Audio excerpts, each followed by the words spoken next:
Bonjour mon ami. Ouvre ton magazine à la page 4. Et n'oublie pas de tourner la page lorsque tu entendras mon grelot. Le concours de danse. Oui était dans son jardin avec Potiron quand ils entendirent des pas.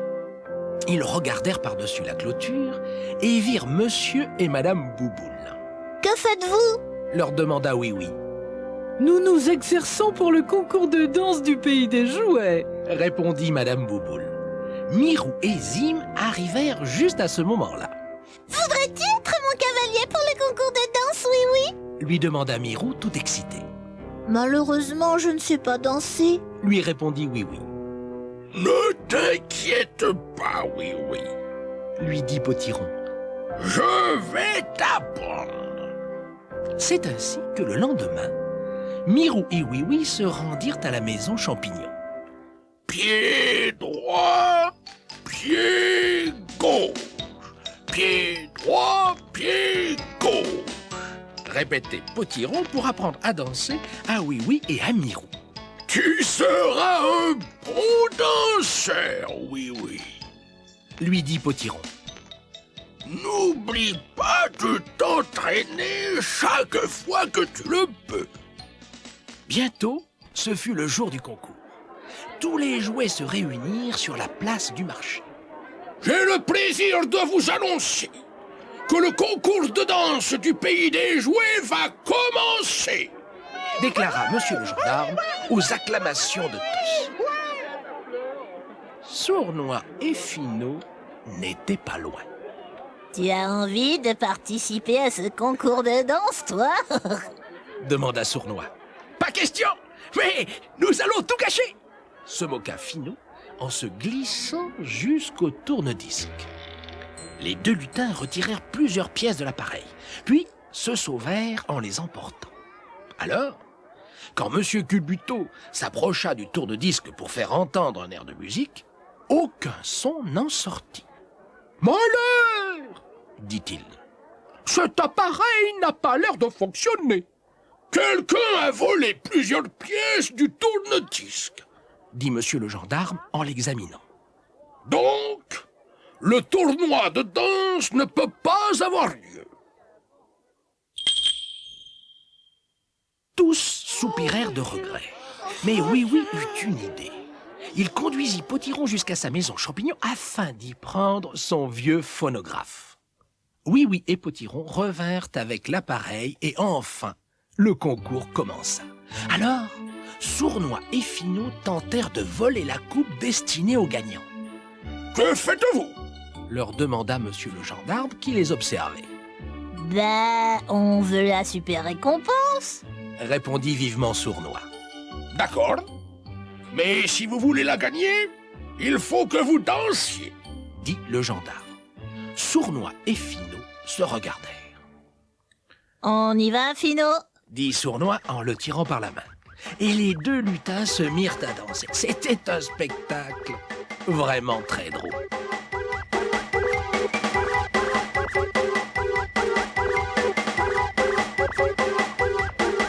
Alors, qui sont les danseurs champions du pays des jouets ? Demanda Monsieur le gendarme quand tous les concurrents eurent montré leur talent. Madame Noé, Monsieur le laitier et Léonie Laquille étaient les juges. Ils chuchotaient entre eux.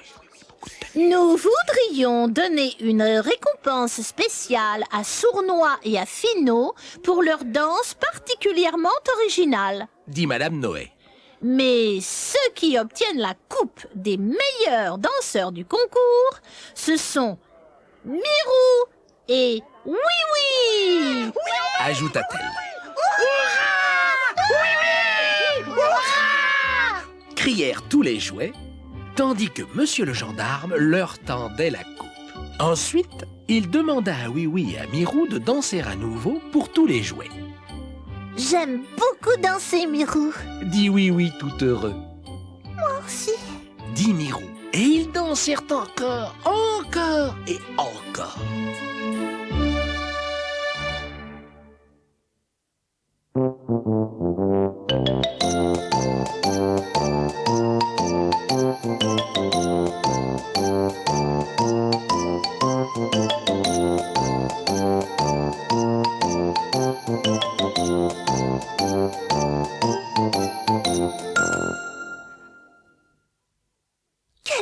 bonne idée, ce concours de danse.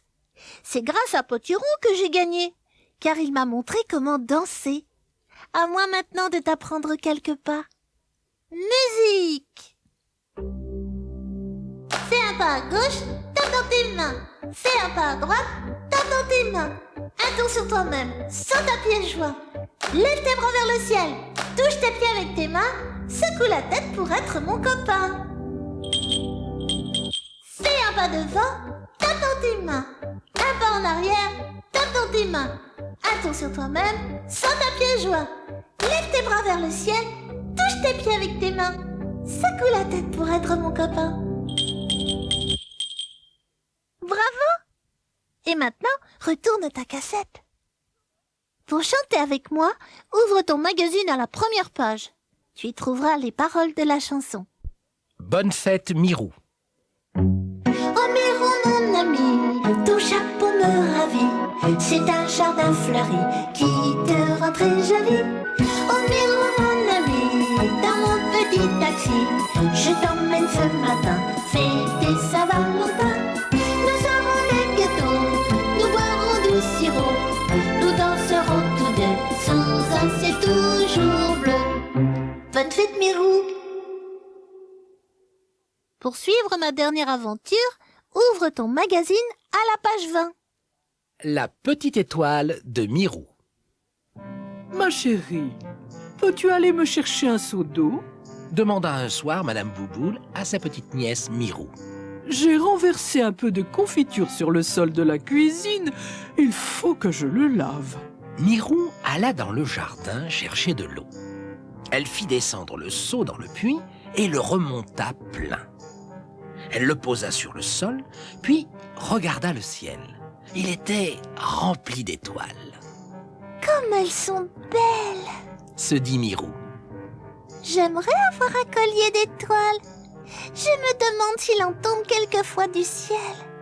Alors je pourrais en trouver. Et voilà qu'au moment où elle admirait le ciel étoilé, une étoile brillante traversa le ciel et disparut. Elle est partie. Elle est descendue du ciel. C'est la plus belle étoile filante que j'ai jamais vue. Dit Mirou. Où est-elle tombée? Oh, j'aimerais tant la retrouver. Elle se baissa pour prendre son seau, et alors, quelle surprise! Elle scintille dans l'eau. S'écria-t-elle. Oh, petite étoile, es-tu tombée dans mon seau? Mais oui, il y a un instant tu brillais là-haut. Maintenant je te vois ici. Elle regarda encore l'étoile qui scintillait dans son seau. Je ne vais pas t'emporter à la maison, ni te renverser sur le sol. Lui dit-elle. Je te prends dans le creux de ma main pour te montrer à Oui-Oui. Il va te trouver très belle. Mirou mit sa main dans l'eau, mais ne put saisir l'étoile, bien sûr. Elle ne savait pas que c'était seulement le reflet de cette étoile dans l'eau. Mirou prit le seau plein d'eau et se dirigea vers la barrière du jardin. Elle voulait aller jusqu'à la maison de Oui-Oui avec l'étoile. Elle titubait le long du chemin car le seau était très lourd. Alors, Monsieur Chien, qui marchait à grands pas, la bouscula en passant et lui fit lâcher son seau qui se renversa. Plouf! Toute l'eau était répandue sur le sol. « Pardon !» s'écria Monsieur Chien. « Mais quelle idée de transporter de l'eau la nuit !» Mirou était très triste. Elle chercha partout l'étoile scintillante qu'elle avait vue dans son seau, mais ne la trouva nulle part. Elle s'assit au bord du trottoir et pleura.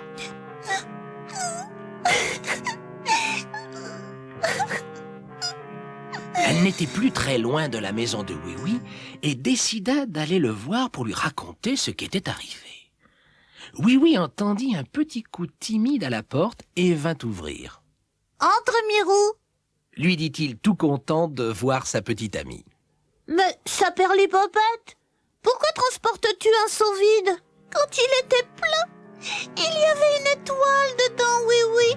Une étoile tombée du ciel. » dit Mirou. « Elle était si jolie que je voulais te la donner. Pourquoi?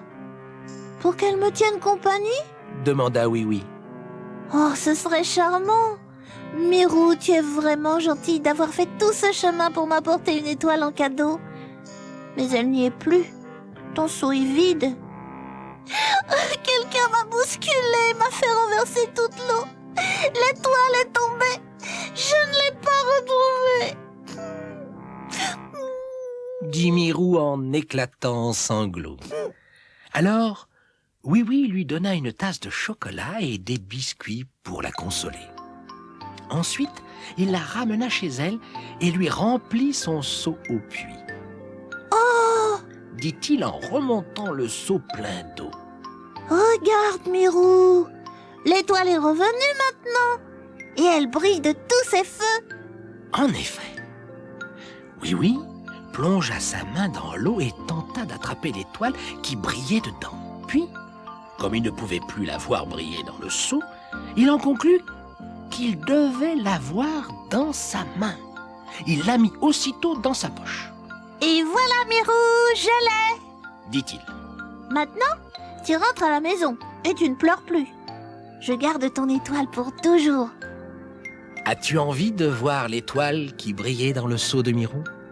Alors, remplis un seau d'eau pendant la prochaine nuit étoilée et regarde dedans. Il y aura une étoile pour toi aussi. Au revoir, mon ami, et à bientôt.